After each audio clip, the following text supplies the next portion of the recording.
चंद्रमा पे landing possible नहीं है।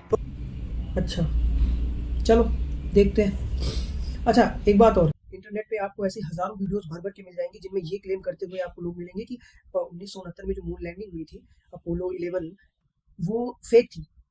और उन वीडियोज़ के नीचे हज़ारों की संख्या में कमेंट्स मिलेंगे आपको, तो ये कहते हैं कि वो फेक थी। वैसे ही एक वीडियो ये मिली है जो कहती है कि मून लैंडिंग फेक थी, और इनके ज़रा कमेंट्स देखो, ये और ये कमेंट्स ये दर्शाते हैं, और ये भारत के हैं, और कहीं की बात नहीं कर रहा हूँ मैं, ये भारत के हैं।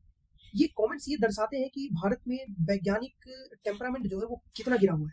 तो हालाँकि गलती इनकी भी नहीं है, जब ना तो एरोस्पेस इंजीनियरिंग के बारे में इनको कुछ पता है, ना तो एस्ट्रोफिजिक्स के बारे में कुछ पता है, और ना तो मून के बारे में कुछ पता है। खैर चलिए इनकी वीडियो देखते हैं। नील आर्मस्ट्रांग का जो म्यूजियम में सूट पड़ा हुआ है, उसमें अगर आप जो उनके जूते के निशान देखोगे, और ये जो लोग बताते हैं कि नील आर्मस्ट्रांग का जो चंद्रमा पर जूते का निशान है, वो जो फोटो ये बताते हैं, वो दोनों आपस में मैच नहीं करती। भाई साहब, दो तरीके के शूज़ होते हैं।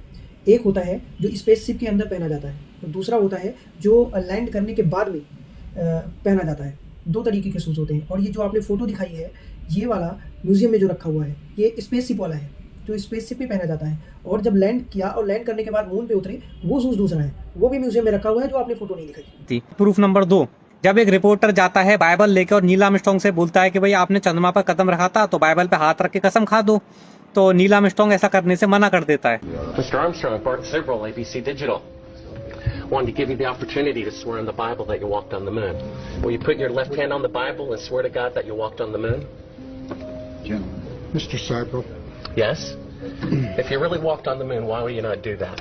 So why don't you just put the into the record in the argument and put your Bible. Proof number 3, Buzz Aldrin जब एक टीवी इंटरव्यू में था, और जब इंटरव्यूअर उससे पूछता है कि मुझे याद है जब आप चंद्रमा पे लैंडिंग करी थी आपने, तो मेरे पेरेंट्स ने मुझे जगाया था, तो बज एल्ड्रिन बोलता है no it did, you watched animations, तुम लोगों ने कार्टून देखे थे। I remember my parents waking me up and we went down and we watched you guys land on the moon, No, which you was didn't. No, you didn't. what? Because there wasn't any television. There wasn't anybody taking a picture. You watched animation. Suppose that मैं space से संबंधित कोई एक ऐसा mission successful करता हूँ जिसको witness किए हो हज़ारों वैज्ञानिक, और तमाम तरीके के साक्ष्य उपलब्ध हो उससे संबंधित, ओरिजिनल साक्ष्य, और जिसको तमाम स्पेस एजेंसियों ने वेरीफाई किया हो, यूएसएसआर और इंक्लूडिंग इसरो, जो भारत की स्पेस एजेंसी है, तमाम एजेंसियों ने उसको खुद से विटनेस करके और खुद से वेरीफाई किया हो। और जब कई ऐसे इन्फ्लुएंसर्स और कई ऐसे इंटरव्यूअर्स मुझसे मिलते हैं और उससे फैली जो कॉन्स्पिरेसी थ्योरी होती हैं, जो ये कह रही हूँ कि वो गलत है, और उस तरीके के सवाल मुझसे करेंगे, तो मैं उनको वहाँ पे समझाने नहीं बैठूंगा। बज एल्ड्रिन और नील आर्मस्ट्रांग ने यही किया। वो उन्हें कोई साक्ष्य देने की ज़रूरत नहीं है कि मैंने ऐसा किया, उनको क्यों कन्विंस करना है, तमाम तरीके के साक्ष्य मौजूद हैं वहाँ पे। और आपने ये जो वीडियोज़ दिखाई है, इन्फ्लुएंसिंग वीडियो है। भारत में हम ऐसा कभी कभी देखते हैं कि सेलिब्रिटीज से अगर लोग मिलते हैं, इन्फ्लुएंसर, तो वो उनसे मजाक करते हैं। जो एक MS धोनी की मैंने वीडियो देखी थी, तो MS धोनी ने जो वर्ल्ड कप जीता था, उससे संबंधित एक सवाल था कि एक इन्फ्लुएंसर का सवाल था MS धोनी से कि आपने जो वर्ल्ड कप जीता था, वो वर्ल्ड कप आपने मैच फिक्स करके लिया था, अगर ऐसा नहीं है तो मुझे प्रूव करके दिखाओ। तो उन्होंने कहा कि नहीं, वो गलत था, वो मैच फिक्स ही था। ये वो वीडियो तो है नहीं, वरना मैं लगा देता यहाँ पे।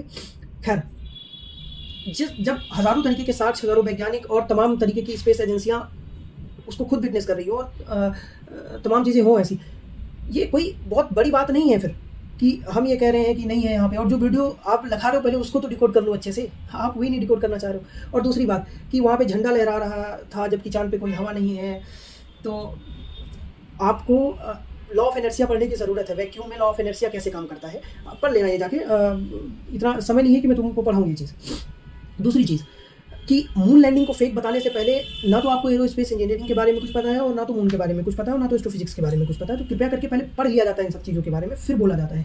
ये कमेंट्स, ये चीज़ें भारत से निकल के आ रही हैं, और ये चीज़ ये दिखाती हैं कि भारत का वैज्ञानिक क्षेत्र में कितना ज़्यादा टेम्परामेंट, जो स्तर है, वैज्ञानिक स्तर है, वो कितना हाई है और कितना लो है। इस बात से अंदाज़ा निकल लगता है। और सिर्फ भारत में नहीं, ऐसे USA में भी मैंने कई लोगों को, ऐसे कई वीडियोज़ मैंने देखी है, और अदर कंट्रीज़ के भी कई वीडियोज़ ऐसे मैंने देखी है जो ऐसा दावा करते हैं कि मून लैंडिंग फेक थी।